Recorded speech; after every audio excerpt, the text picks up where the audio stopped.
The Voice of Elijah newsletter. July 2018. It would be best not to count your eggs before you inherit.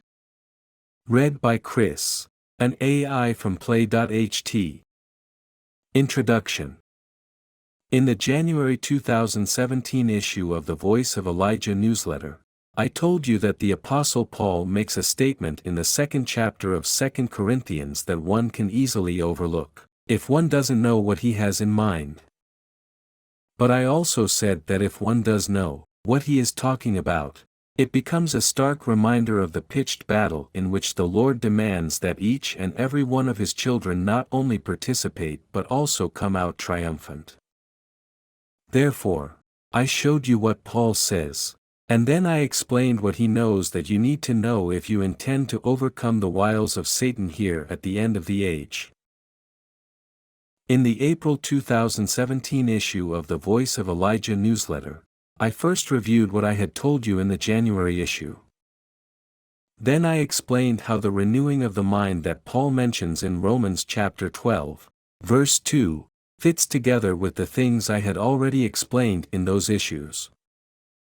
But in both of those issues, I included the following statement. Most folks who call themselves Christians today don't believe there is only one truth to be found in the Hebrew Scriptures. Instead, they believe there is some sort of smorgasbord of truths, from which one just picks and chooses whatever truth they find most acceptable. The truth is, the apostles fully understood the message of the Hebrew Scriptures, and they made no bones about it. They also believed that anybody who believed something that contradicted the truth they understood was not going to be saved. Paul states that emphatically in the first chapter of the book of Galatians. What Paul says in that passage should settle the issue for anyone with half a brain, but unfortunately, most Christians today are content to go on believing the mishmash of contradictory beliefs they have heard in the distorted remnants of the church established by the apostles. It has never occurred to them that the New Testament clearly reveals the leaders of the apostolic church believed but one truth, and they also believed the truth that they possessed can be found in the Hebrew Scriptures. After stating that, I gave you a summary of the message of the Old Testament. 1. 2 Adams are mentioned in the creation account. The Apostle Paul talks about those 2 Adams in 1 Corinthians chapter 15, verses 45 through 49. Genesis chapter 1 describes the resurrection of Jesus Christ in the image and likeness of God, on the 6th day of creation. Genesis chapter 2 describes the creation of our forefather on the 3rd day. I have already explained these things in the booklet titled, In the Image and Likeness of God, and in the October 2017 issue of this newsletter. 2. When God banned Adam and Eve from the Garden of Eden, He gave them the promise that they could be created in the image and likeness of God, if they would only believe the promise. He also expected them to hand down the promise from one generation to the next, as an inheritance, that each heir of the promise could bequeath to the next heir of the promise, as an oral blessing. The book of Genesis is an account of how the patriarchs did that very thing.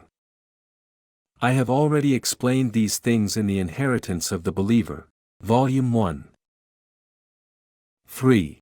The central purpose of the covenant God made with the sons of Israel at Mount Sinai was to unify the promise after Jacob divided it up, when he blessed his sons and grandsons. Since there was no longer just one heir of the promise as there had been up to that time, God used the Mosaic covenant to create corporate Israel, a corporate body, that he claimed as his firstborn son. That corporate body functioned as a mediator, to hold title to the promise until Jesus Christ became corporate Israel, the heir of the promise. I have also explained these things in Not All Israel is Israel and the Inheritance of the Believer, Volume 1. 4.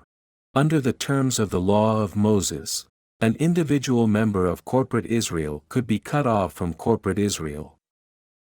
Various parts of that law demanded that ultimate punishment. If the sons of Israel were aware that someone had violated one of those, they were expected to execute the individual and thereby erase his name from Israel. Even if they did not do that, God would cut him off from corporate Israel. That is, he would erase the individual's name from the census book of Israel that he maintained. For that reason, God alone knew who had been cut off from corporate Israel, and no one else had the right to say anyone was still a member of corporate Israel.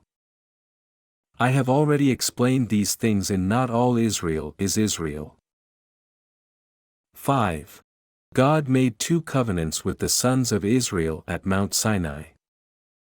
The first covenant required the perfect obedience of the corporate body, and did not provide a means of atonement.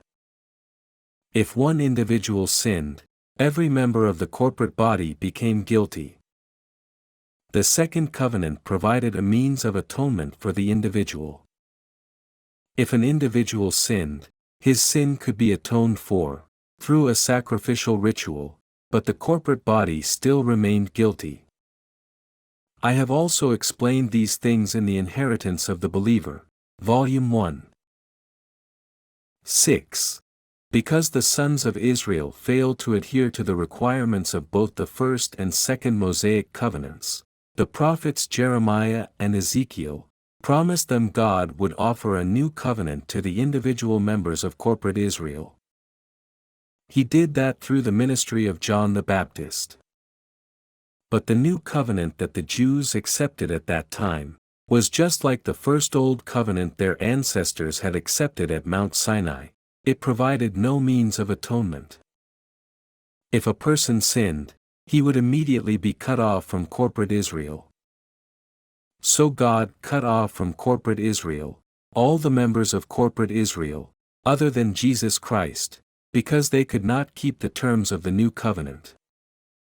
I have also explained these things in Not All Israel is Israel. 7. When Jesus Christ was baptized by John and accepted the terms of the new covenant, he became corporate Israel, the heir of the promise. Therefore, when he died, he atoned for the sins of corporate Israel by suffering under the curses of the Mosaic covenant. But because of his obedience to the terms of the new covenant, God was obligated to fulfill the promise and resurrect him, so that he could inherit what was promised to Adam and Eve, creation in the image and likeness of God.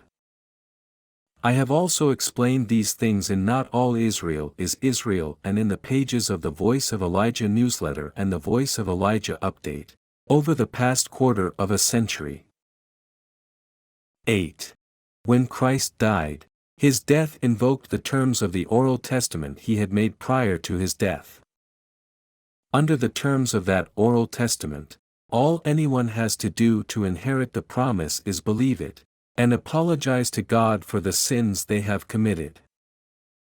Those who do that will be declared not guilty by God, those who don't, won't. I have also explained these things in the pages of the Voice of Elijah newsletter and the Voice of Elijah update, over the past quarter of a century. I told you that, if you intend to triumph over the enemy of your soul, you need to believe the things I outlined in the 8 paragraphs above, and you also need to know why you have chosen to believe them.